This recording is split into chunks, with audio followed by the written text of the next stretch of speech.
سلام كميتم سيفون وير تي في عب مكتال تركبوا زي خبركم تعزبتنا بقطع هاجرنا ساعة تاخلون لومي سنبت 24 تكم تسترالو زينا مستنادو حيزالكم قريبا لهم نمكتالكم بغير زعد من مصاوب صنحن ميكايل حرقو فلما قم بكنت وتاتو فيلم لومي بيستقبر مرمراتا سلسة زيقاتات بكورونا فيروس من كافون كرقاقسون كل حدا ما تفانيو مصري حرشة ندحنة مقبي زملكة عود زيتها بسمرا أكايدو أبينو زوبا عدغيح بموياز سلطنو لعلكلتي بجمانسيات تمرغو أبزيناتات وطعي بريزيدنت تركي عسرت أمباسادرات هاجرات معراق أب هاجرو كوتو تزاسيبو أب نيجيريا ببيت محبوس بستخايدة متقعتي لعلي الشومون تيميتو أسرات أمريطون أب إيطاليا زركب نوتو فساتو قمراو إنبا إيتنا تمالسان سلسان تكمتي نوتو زرزر زينا فلما حابريتا كامي ستعنا لومي أب ممرمري ماكلات زوبا ماكل بستقبرن إلى لابراتوري مرمراتات سلسة زيقاتات كابس مرا بكورونا فيروس من كافوم ترقاقي تلوم إذا كمزيلين كله كورونا فيروس ترغيبو أب هوسبيتال زوبا ماكل تعغيبو كنكن كقبرو لسنحي حدا زيقا حاويو تفاني لهم بز مسرت على لاوتري بكورونا فيروس زتولفو زيقاتات كساب لومي شديش شحن شوعاتيمتن تسعان كلتن بتحيلو شديش شحن شوعاتيمتن شومونتن كابزيوم حاويوم زتفانو 45 بموز تفليو سالسان شعاتن دماغنا اب هوسبيتالات تعقيبهم زركوبيوم مصر تعنا 24 تقمتي كلتشحن 20 حرن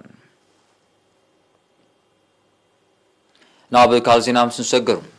مصر حرشة بمنجدي كفري أقولقلوت حقاقاتن قصصرن استودبه ندحنة مقبي زملكة عودزته كاب إسراك ساب إسران كرتن تقمتي أب هوتيل أمباسيرا كايدوم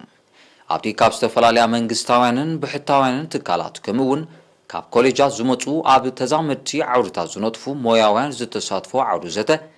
ندحنة مقبي أب زملكة أهقراو حقاقاتن درجاتاتن بعمقت تزريبوم بتوسخي فاحلا زلوا ناي مرمر تكالات تطرنيفنن تواهيدنن بزعبا زسرحالو تخلو منغستاوانن بحتاوانن تكالات بدرجه هاجر كسرحن زخل ناي حبار حقاقات كهلون اب زخل مداي كمون حزبي دحنت مغبي اب مرغاص غول افلطو كهلو بزعبا زكالولو نطوتات بسفيحو تزتيوم تساتفتي اب زهابو ريتو ناغداسنتن واناونتن ناي تعود زته بمتقاس دحنت مقبي نمرقاص منغستاوانن بحتاوانن تكالات مزملكتهم أكالات بمتحبار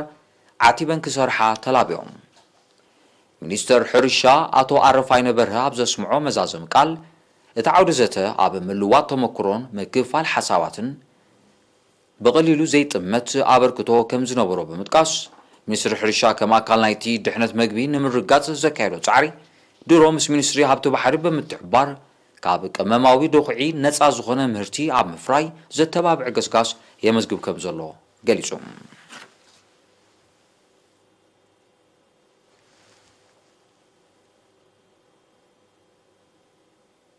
أبنو زوبا عدغيح نسلسا وارح بموياز سلطونو لعلي كلتة ميتمن سياسة راحتنياتات كالات منقسي بعصوتو چعته تكمت تمرغم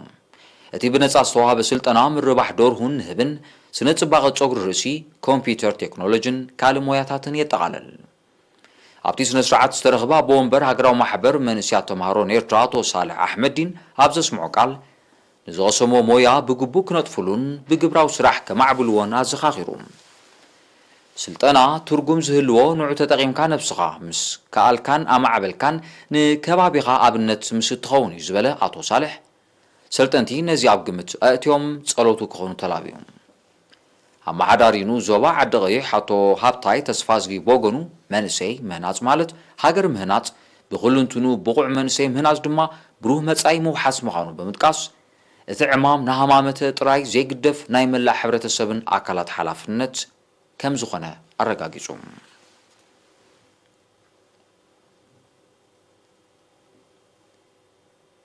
أبي كتما عسب زينت فاويت تمرتي من رحمة كينان غلو درجاتات زيقلقل وغل مسالة أزعاد قالو كونتات كفتر سلطنتات زخاخيروم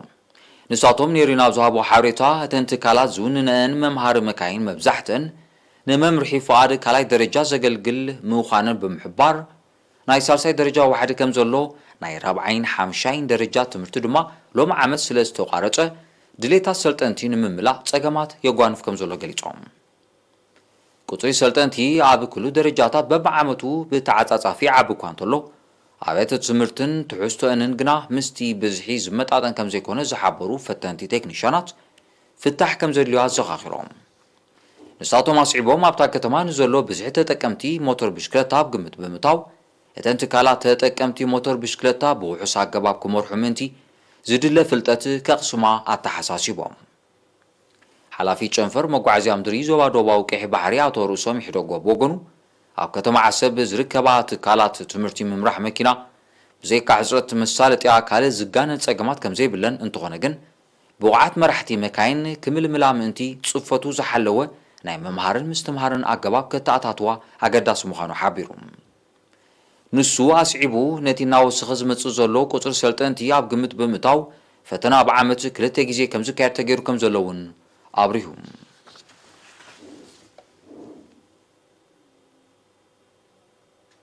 ናይ መወዳእታ ዜና ውሽጢ ሃገር ማዕከን ሕድሪ ሰማዕታት ንምስሳንን ስድራ ስዋት ንምንባይን 110,000 ናቕፋን $1,100 ካናዳ ከም ተወፈ ሚኒስትሪ ዕዮን ማሕበራዊ ድሕነትን ናቤሪና ብዝለኣኾ ሓበሬታ ገሊጾም በዚ መሰረት ኣብ ትሕቲ ሃገረ ስብከት ኣሜሪካን ካናዳን ዝርከባ ናይ ኤርትራ ኦርቶዶክስ ተዋህዶ ቤተ ክርስቲያን 70,500 ናቕፋ ተቐማጢት ኒው ጀርዚ ኣሜሪካ ዝኾነት ገባሪ ሰናይ 9,000 ናቕፋ ነባሪ ኣስመራ ኣቶ ዕቑባይ ተኽለ ሰንበት 5,000 ናቕፋ ነባሪ ቶሮንቶ ካናዳ ዝኾነ ኣቶ ጆርጆ ሞኮነን ድማ $1,100 ካናዳ ንመሰሰኒ ማዕከን ሕድሪ ሰማዕታት ኣበርኪቶም ብዘይካዚ ብማሕበር ማኣዲ ስድራ ኤርትራውያን ዝፍለጡ ወገናት 25,500 ናቕፋ ንምንባይ ስድራ ስዋት ኣታው ከም ዝገበሩ እቲ ሓበሬታ ብተወሳኺ ኣፍሊጦም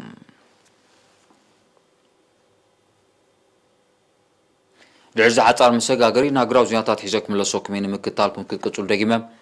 ብኽብሪ ዕድም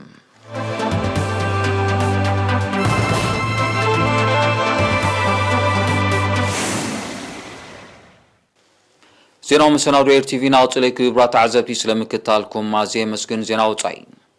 ፕሬዝደንት ቱርኪ ጣይብ ኤርዶጋን 10 ኣምባሳደራት ሃገራት ምዕራብ ካብ ሃገሩ ክወፁ ትእዛዝ ሂቡ ፕሬዝደንት ኤርዶጋን ነዚ ዝኣዘዘ ተን ሃገራት ኣብ ውሽጣዊ ጉዳያት ቱርኪ ከም ዝኣተዋ ብምውቃስ እዩ በዚ መሰረት ኣምባሳደር ኣሜሪካ ጀርመን ካናዳ ዴንማርክ ፊንላንድ ፈረንሳ ሆላንድ ኒውዚላንድን ኖርዌይ ሽወደንን ካብ ቱርኪ ክወፁ ምዃኖም ፕሬዝደንት ጣይብ ኤርዶጋን ኣፍሊጡሎም ይኹን እምበር እቶም ኣምባሳደራት ካብ ቱርኪ ብዛዕባ ዝወፅሉ ናይ ግዜ መቓን ዝተዋህበ ሓበሬታ ዛጊድ የለን እዚ ትእዛዝ እዚ ኣብ መንጎ ቱርክን ሃገራት ምዕራብን ዓሚቕ ዲፕሎማስያዊ ዘይምቅዳው ክፈጥር ከም ዝኽእል ተንተንቲ ፖለቲካ ይእምቱ ኣብ 2016 ኣብ ቱርኪ ድሕሪ ዝተፈጸመ ኢድ ሃገራት ምዕራብ ከም ዝነበሮ ዝጥርጠር ፍሹል ፈተነ ዕልዋ ዲፕሎማስያዊ ዝምድነን ባሉታ ተጸሊሙ ምጽንሑ ጸብጻባት ይጠቕሱ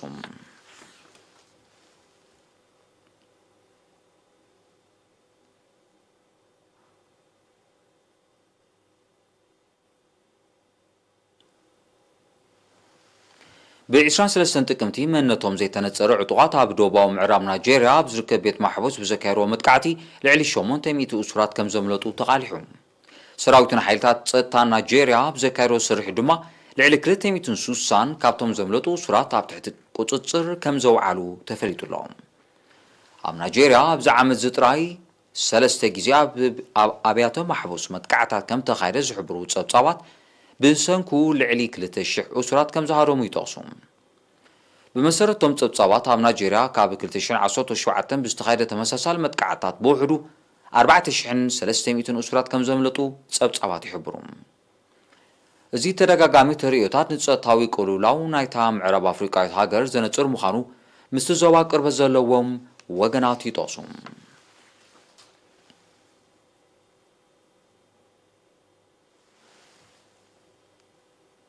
ኣብ ኢጣልያ ዝርከብ ንጡፍ እሳተ ገሞራዊ እምባ ኢትና ትማሊ 23 ጥቅምቲ ከም ዝነተገ ተገሊጹ እቲ ነትጊ ኣብ ከባቢ ክላየር ከተማ ሲሲሊ ጽዑቕታ ትክን ዶሮና ከም ዝፈጠረ ዝሓበሩ ሰመዚ ኢጣልያ ጥዕናዊ ጸገማት ከይስዕብ ስጋቶም ገሊጾም እቲ እምባ ሎም ዓመት ጥራይ 50 ግዜ ከም ዝነተገ ጸብጻባት ይጠቕሱ 3330 ሜትሮ ብራኸ ዘለዎ እምባ ኢትና ኣብ ኤውሮጳ ዝነውሕን ዝለዓለ ነጥጊ ዝኽሰተሉን ምዃኑ ዝግለጽ ኣብ ኮሎምቢያ ንልዕሊ 10 ዓመታት ክህደን ዝጸንሐ ካብ ቀንዲ ኣሰጋገርቲ ዕፀ ፋርስ ትማል 23 ጥቅምቲ ብሓይልታት ጸጥታ ሃገር ከም ዝተታሕዘ ማዕከናት ዜና ኣቃሊሐን ፕረዚደንት ኮሎምቢያ ኢቫን ዱኩ ምትሓዝ ናይዚ ዳዕሮ አንቶኒዮ የቕሬታ ምትሓዝ ናይዚ ዳይሮ አንቶኒዮ ኡሱጋ ዝተባሃለ ዕሉል ገበነኛ ብምስጋር ዕፀ ፋርስ ንዝነጥፋ ጉጅለታት ዓብዪ ታሪኻዊ ጽፍዒት ምዃኑ ብምጥቃስ ስርሒት ምህዳን ገበነኛታት ብሰፍሐ መልክዑ ከም ዝቕጽል ኣፍሊጡ እቲ ገበነኛ ብምስጋር ዕፀ ፋርስ ጥራይ ዘይኮነ ኣብ ምስጋር ዘይሕጋዊ ኣጽዋር እውን ከም ዝነጥፍ ዝገለጸ ፕረዚደንት ዳኩ ኣብ ጸጥታ ዓብዪ ስግኣት ኮይኑ ምጽንሑ ኣረድዩ በዚ ድማ ዳይሮ አንቶኒዮ ኡሱጋ በማይት ገበና ተሓታቲ ክኸውን ከም ዝኽእል ባጉ ይሕበር ኣሎ ኣሜሪካ ንአንቶኒዮ ኡሱጋ ዘለዎ ቦታ ዝሓበረ ክሳብ $5 ሚልዮን ኮሎምቢያ ድማ $800,000 ግንዖ ተመዋፂዐን ጸኒሐን መንግስቲ ኮሎምቢያ ነቲ ገበነኛ ንኣሜሪካ ክረክቦ ከም ዝኽእል ግምታት ኣለዎ ሎሚ 24 ጥቅምቲ ኣብ ደሴት ታይዋን 6.5 ሬክተር ምንቅጥቃጥ ምድሪ ከም ተኸሰተ ተገሊጹ ብሰንኪ ኣብ ሰሜናዊ ምብራቕታ ደሴት ዘጋጠመ ተፈጥሮኣዊ ሓደጋ ብህይወት ሰብ ዝወረደ ክሳራ እኳ እንተዘየለ ንዋታዊ ዕንወትን ምምዝባል ህዝብን ከም ዘሰዓበ ግና ተሓቢሩ ደሴት ታይዋን ሓደጋታት ምንቅጥቃጥ ብብዝሒ ክኽሰተሉ ኣብ ዝኽእል ጂኦግራፊያዊ ከባቢ ትርከብ ኣብ 2016 ከምኡውን ኣብ 1999 ኣብታ ደሴት ብዘጋጠመ ክልተ ምንቅጥቃጣት ብጥቕላላ ህይወት ልዕሊ 2,100 ሰባት ከም ዘጥፈ ጸብጻባት ይሕብሩ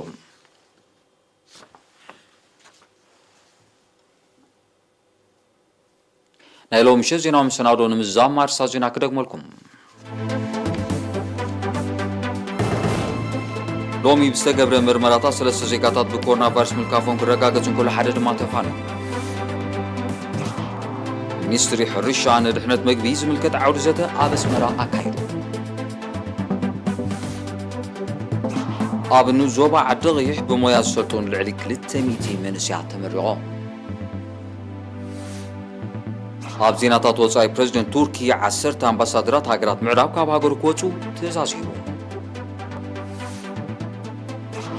ኣብ ናይጄርያ ቤት ማሕበስ ብዝተኻየደ መጥቃዕቲ ልዕሊ 800 እሱራት ኣምሊጦም ኣብ ኢጣልያ ዝርከብ ንጡፍ እሳተ ገሞራዊ እምባ ኢትና ትማል 23 ጥቅምቲ ሞቱ